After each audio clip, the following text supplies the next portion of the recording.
Hello everyone, स्वागत है आपका श्री राम ऑनलाइन क्लासेस में। आज हम बात करते हैं क्लास 12 की। इससे पहले वीडियो में अपन ने बात की थी सारणी के कुछ नियमों की। उन्हीं नियमों को अपन अब आगे लेके जाएंगे कि इन्हीं नियमों के आधार पर आपकी 4.2 जो है वो पूरी तरह से हो जाएगी। देखिए, लास्ट बात मैंने जो की थी, मैंने ये कही थी कोई भी सारणिक है, मान लीजिए एक सारणिक है ये, इसका मान क्या आएगा, इसको ये मान लेता हूँ मैं। इसकी वैल्यू आएगी 4 3 12, 5 2 2 आएगी। और इस सारणी का मैं काम करता हूँ, ए का गुणा कर देता हूँ 5 से। गुणा कर दिया, ए का किससे किया मैंने? 5 से। तो मैंने ये कहा था कि अगर 5 से गुणा किसी भी अचर मान से आप गुणा करते हैं सारणिक में, तो वो किसी एक पंक्ति या एक स्तंभ से होगा, ना कि पूरी सारणिक से। ये मैट्रिक्स नहीं है। मैट्रिक्स में अपन ने क्या किया था, मान लीजिए ये, इसी को मैं लिखता हूँ मैट्रिक्स में। मैं ये एक मैट्रिक्स है आपके पास, मैंने 5 से गुणा कर दिया, तो 5 का गुणा जब मैं अंदर करूंगा तो सबसे होगा। 5 चौके 20, 5 2 25, 5 2 10, 5 3 15। लेकिन यहाँ ये नहीं होगा। यहाँ पे क्या होगा, यहाँ पे सिर्फ एक पंक्ति या एक स्तंभ से गुणा होगा, ना कि पूरी सारणिक से। अब देखिए, 5 गुणा किया तो मैं यहाँ गुणा करता हूँ एक स्तंभ, किसी से मान लो, इससे कर लो, इससे कर लो, इससे कर लो या इससे। आपके पास 4 ऑप्शन है यहाँ पे। मैं इसी पहली लाइन से करता हूँ। 5 चौके 20, 5 5 25, ये 2 पड़ा है। देखिए, जितने भी गुण धर्म अपने पढ़े हैं पहले और जितने भी पढ़ेंगे, सबके आप अपनी तरफ से एक एग्जाम्पल मानिए, फिर उसको देखिए। अगर वो सही आ रहा है तो सब कुछ सही। जैसे यहाँ देखिए, अब इसकी वैल्यू क्या आएगी, 20 दिया है 60, 25 दूना 50, कितना मान आया? 10 आया ना। यहाँ पे 10 को मैं 5 इंटू में 2 लिख दूँ, को फर्क पड़ेगा? नहीं पड़ेगा ना। यहाँ से क्या समझ में आ रहा है, देखिए, सुनिए इस बात को।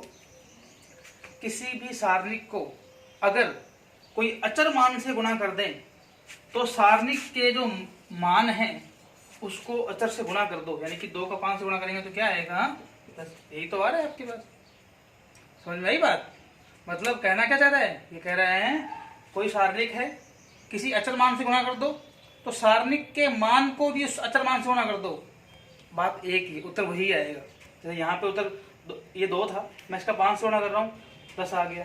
अगर मैं 3 से गुणा करता तो यहाँ पे 6 ही आता। चेक करते हैं, देखो मैं करता हूँ 3a बराबर 4 3 12, 3 2 6।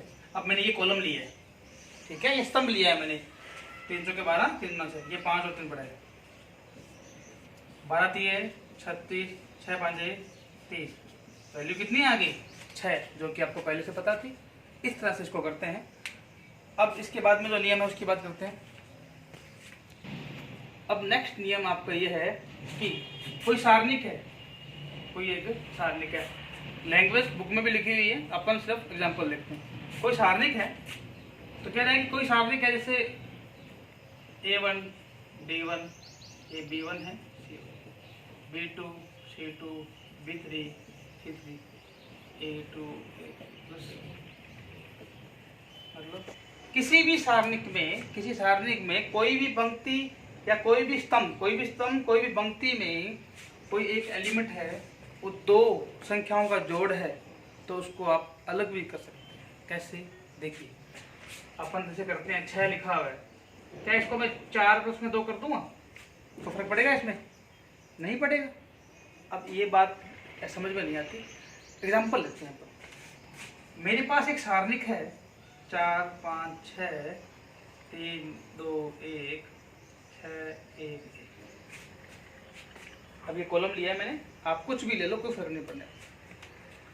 इसको मैं तोड़ता हूँ, देखो मैं इसको 2 प्लस में 2 लिख दूँ, इसको 2 प्लस में 1 लिख दूँ, इसको 3 प्लस में 1।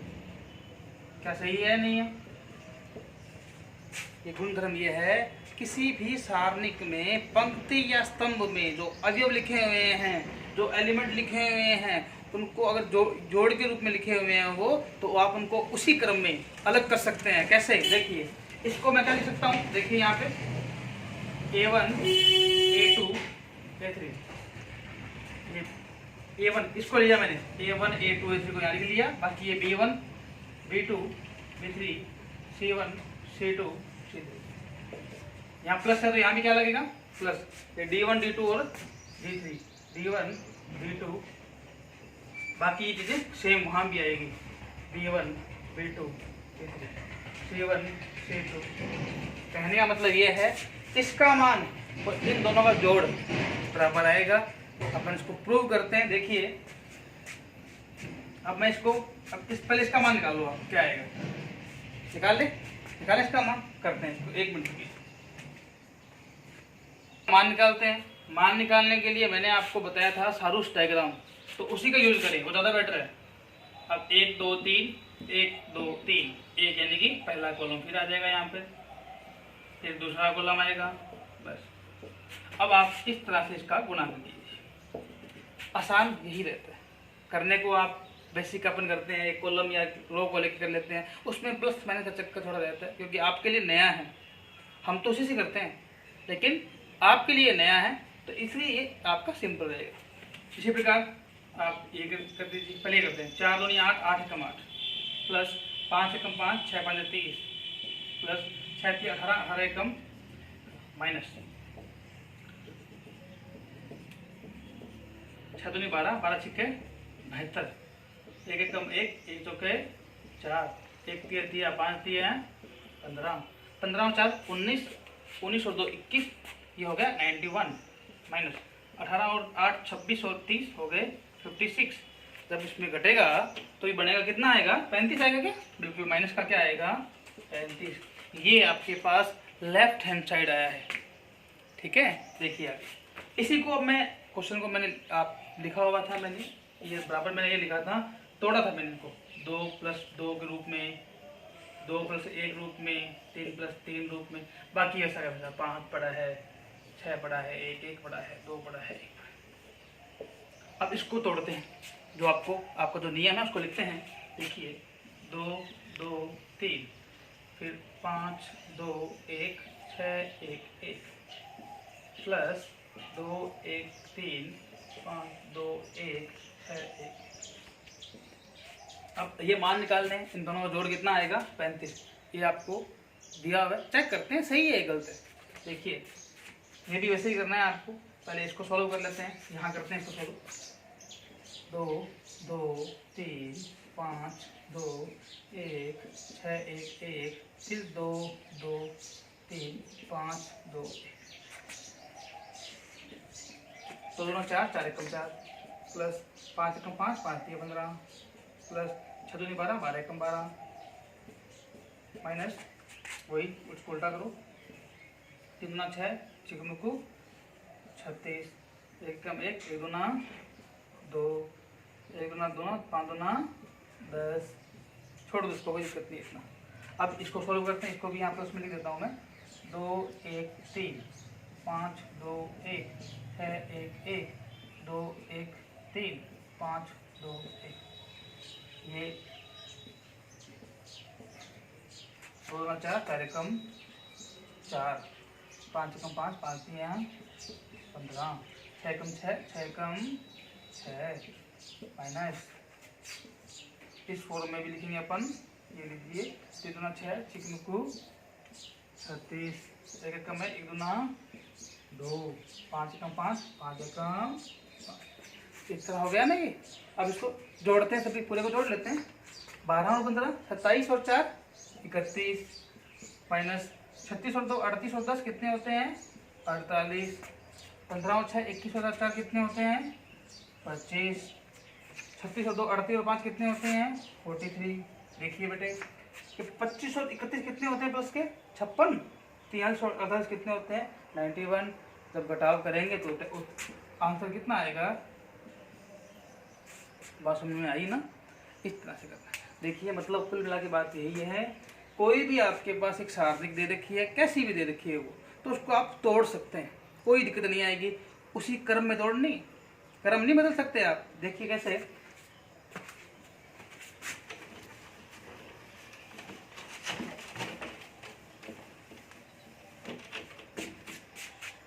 ये कोई भी आपके पास ये लिखा हुआ है, देखो 4 5 6 7 और 8, मैंने इसको तोड़ लिया।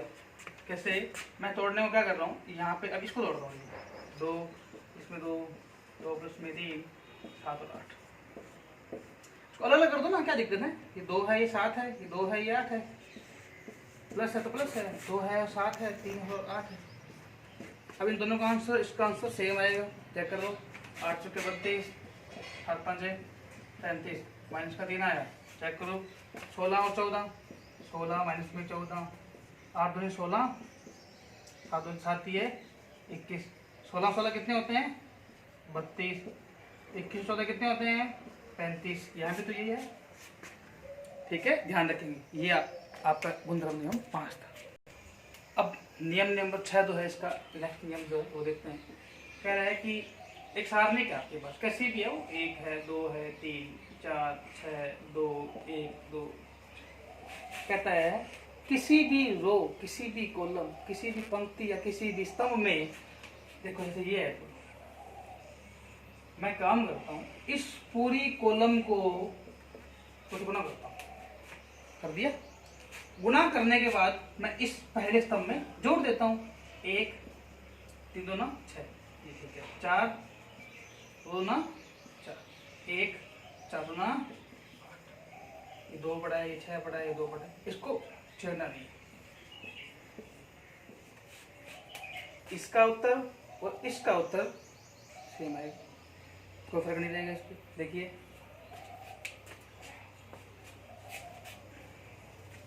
अब सोल्व करना, आप खुद इसको करके देखिए।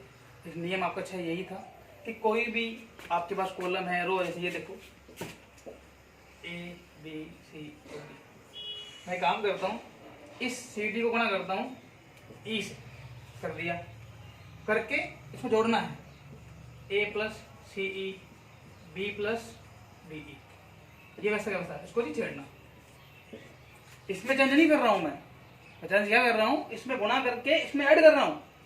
तो इसमें और इसमें इसका जो आंसर आएगा और इसका जो आंसर आएगा वो सेम आएगा। जैसे ये 7 8 और 9, ये जो सारणिक का मान आएगा, इसका जो मान आएगा वो सेम आएगा। इसको आप करके देखना। ये नियम नंबर आपका 6 था। नेक्स्ट नियम है आपका, नेक्स्ट नियम है आपका कोई भी त्रिभुजाकार अवयव। देखिए